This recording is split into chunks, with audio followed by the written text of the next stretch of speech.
ট্রাম্পকে নিয়ে দেখি। Trump in Israel. ঠিক আছে, এখানে ইমেজগুলোতে ক্লিক করেন, আপনি একটা ছবি দেখতে পাবেন। এই ছবিটা খুব মনোযোগ দিয়ে দেখেন। এই ছবিটা হচ্ছে ট্রাম্প যখন আমেরিকার নির্বাচনে অংশগ্রহণ করবে তার আগের ছবি। ঠিক আছে,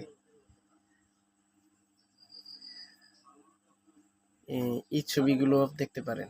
ঠিক আছে, বিভিন্ন রকমের ছবি রয়ে গেছে।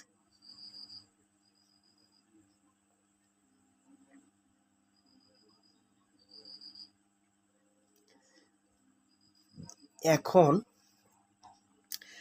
আমি আরেকটা ছবি দেখাবো।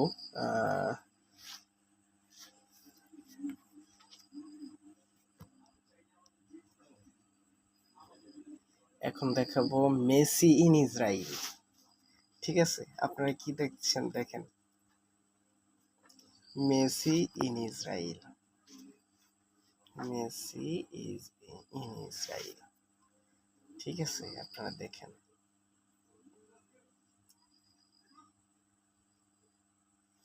দেখতে পাচ্ছেন? এটা কি বার্তা দেয় আসলে?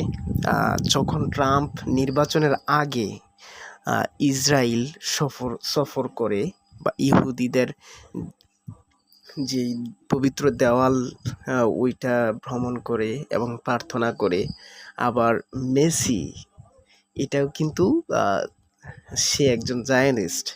এখন বিষয় হচ্ছে আপনার মেসিকে সামনে কি উদ্দেশ্যে তাকে ওই জায়গায় সফরে নেওয়া হয়েছিল, এটা আসলে আমার অনুমান না। একজন চীনা চীনা প্রফেসর জিয়াং উনি বলছেন যে মেসিকে আর্জেন্টিনার প্রেসিডেন্ট বানানোর পরিকল্পনা হয়তো ইহুদিদের আছে। ঠিক আছে, আজ থেকে 10 থেকে 20 বছর পরে যদি মেসিকে নির্বাচনে অংশগ্রহণ করতে দেখা যায়, তাহলে আপনারা ভেবেচিন্তে রাখেন যে আজকে যে বিশ্বকাপে যদি মেসি জিতে যায়, তাহলে নিশ্চিত এগুলো পাতানো খেলা। ঠিক আছে, নিশ্চিত এগুলো পাতানো খেলা হবে। কারণ হচ্ছে ইহুদিরা আগে থেকে চাচ্ছে যে আর্জেন্টিনায় মেসি কি করুক,